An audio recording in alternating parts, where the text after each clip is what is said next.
So we're back again. I hope everyone's keeping well. And today I'm going to go over fascism a little bit. And I want to talk about it ideologically, and then I want to chat about it relevant to the left as well. Now, the first thing I'd say is that fascism is a system of infantilism. It's an intellectual nanny state that is displaying both arrogance and condescension at the same time. On the one hand, it says, listen, we know best, so we're taking control. And while at the same time it's saying to everyone else, you don't know what's good for the country. And even if I tried to explain it to you and you listened, you're too stupid to get it and vote on it. So you don't get a say anymore. Now, ironically enough, this is what we're regularly pushing back against from the globalist left, or the ideas of communism. The idea being told that they know what's best and we aren't afforded any input or a chance to put forward counter propositions to the dogma.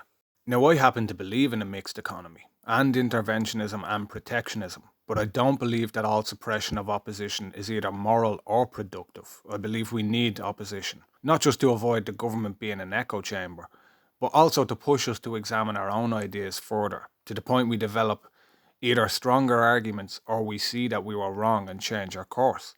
I mean, sometimes you need someone from outside your own box to point out the complications or the flaws with your ideas. Now, for those who advocate for fascism who don't want to rule, this is a kind of abandonment of responsibility and a willful submission to the role of being under the rule of those in power. You could almost say it's a resignation to being an inhabitant rather than a citizen, because you just live there now. You don't really have a voice anymore. Fascism would be the end of self determination, at least in the political sense, but probably further than that. Now, just because the people ruling over you are from your country doesn't mean you have self determination.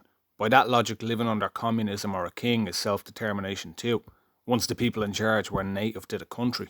An Irish ruler doesn't mean the Irish people have self determination. Now, people might say you'll still be able to live how you want, but nobody can guarantee that. Once you hand over that kind of power, it's a gamble. You're effectively handing someone a gun and hoping they use it to protect you rather than to shoot you. When the rhetorical thing to do was to just hold on to the gun. The fact that fascism is opposed to liberalism should tell us that not only does it not recognise the sovereignty of the individual, but it has no particular conscience about using authoritarian methods against the individual for the perceived good of the collective. And again, there's no self-determination here. You can't decide to run in an election as the opposition to a proposition and see if you can gather support and change things. At best, you'll be ignored. At worst, you'll be punished. And then you've got to ask the question of what can fascism really boast or offer anyway? Democracy will choose its leaders by mass verdict. A fascist party will choose its people based on what? I mean, it has no criteria or system that it proposes as a guarantee for results in the quality of leadership. If they did, then why wouldn't they be trying to sell us their ideology based on that? Really, there are thousands of people with similar degrees in areas like economics. So basically, the fascist party will use their personal judgment to decide future leaders or industry heads, etc. Because, of course, their judgment is far better than your judgment. Now, am I missing something here, or is that just a mini and exclusive democracy? Now, the next point is a point I'd use for socialism, but fascism is the exact same. Fascism will give major free market control to individuals who probably never made money themselves in the free market, but will now want to control the finances of all those who do. This is a delusional attitude from socialism and the likes. I've always found it outrageously ironic. I think any individual who built a business would laugh out loud at the idea of someone from college with a degree, but no business of their own, now dictating how you may or may not operate and to what extent. Now, another one of the problems with fascism is that it presumes its objectivity without allowing itself to be subject to scrutiny. And of course, that objectivity springs from a perspective of what's best for the collective. But the problem is, even if you have managed to gather great minds into your government, there's no guarantee that some randomer hasn't got some, like a new innovative fiscal policy or something, but it gets ignored by the party who refuse to take intellectual input from anyone except within the party. And you could get some privately employed scientist might dispute a theory or decision regarding vaccinations or climate or something like that, and yet he or she will be suppressed because their view is contrary to the state's position. And I think really the choice between fascism and democracy is a choice about the future of humanity. It's one way of looking at it. I mean, sooner or later, humans have to mature And I just mean that relative to their apathy to issues that are extremely important. I mean, anyone who thinks that humans are completely the finished product and we've no further distance to go, well, I would argue that you're definitely wrong. To just write us off as irrational is like writing off your child and saying, oh, he just can't concentrate, so I guess he'll never learn. I mean, with that attitude, you kind of accept the ruling class forever. Or you say to yourself that we as a people need to get better at this. Let's figure out how, instead of embracing a system that deliberately relegates its people to infantilism. And I mean, if people complained that liberalism or individualism made people disinterested in the political system, then I can assure you a fascist state will produce a population that has no need to be educated or interested in the politics of the nation. And so soon we'll be producing a population that's entirely ignorant of vital matters. Now, this is a step backwards, in my opinion. We should be brainstorming to make the political system more engaging, not less. To me, democracy is the responsibility to make choices and live with the consequences, whereas fascism is the imposition of living with the consequences of the choices made by others, and you having no avenue whatsoever to change that aside from revolution. Like, democracy can facilitate peaceful exchanges of power and social or legal reform, but fascism makes violent revolution inevitable to achieve anything outside of what the party approves of. It reminds me of that quote about socialism that you can vote your way into it, but you're going to have to shoot your way over. So I think ask yourself truthfully which is the better option long term, and which will benefit humanity in ways beyond economic success, and which of the two dogmas are the healthiest for humanity to embrace. I mean, the first being that the state is all powerful in preserving the collective, and it's beyond reproach. And the second one being that the people's right to self determination and individual rights should remain the cornerstone of anything that we build. Now, the next point is that I think a lot of people don't like cronyism, particularly when it comes to government, but yet fascism will facilitate something that's worse that democracy can protect against, and that's blackballing people. I mean, for example, in a democracy, nobody can stop me from running for office because they took a disliking to me. But in a fascist government, your skills can be overlooked for exactly that reason. Or also due to cronyism, where you lose a position to a friend of someone in power, and there being no other party to join, well, you're essentially blackballed out of any chance of being in an administration.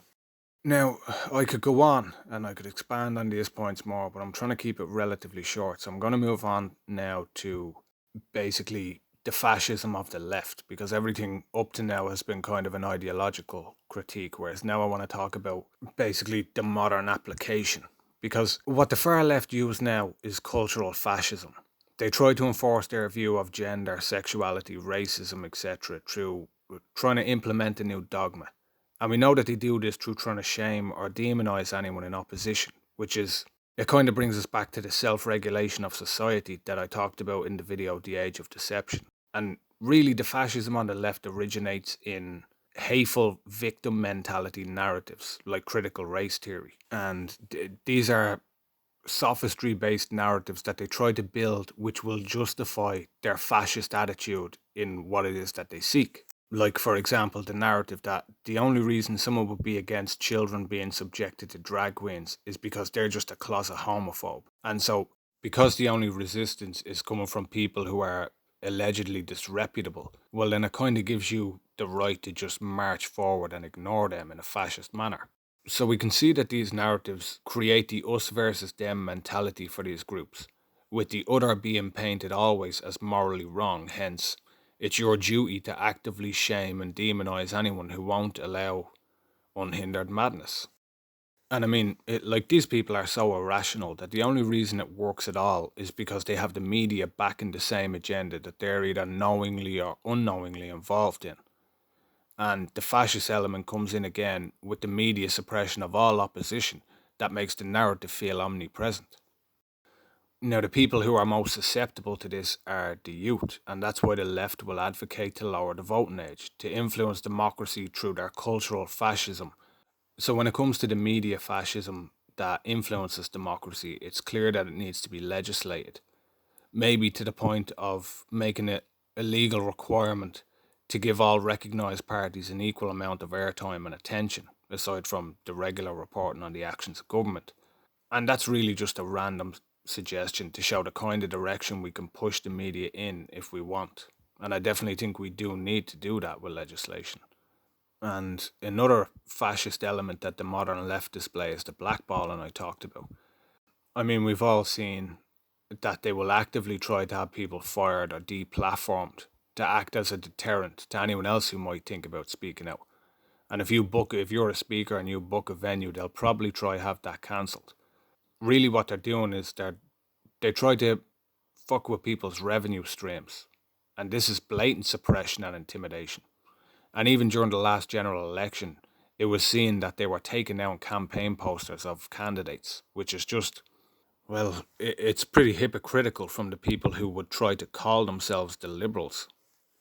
And you could argue the worst part about the modern left's fascism is its refusal to accept even scientific evidence to the contrary of one of its narratives, which leaves it assuming the role of potentially the most irrational form of fascism that has ever existed in history.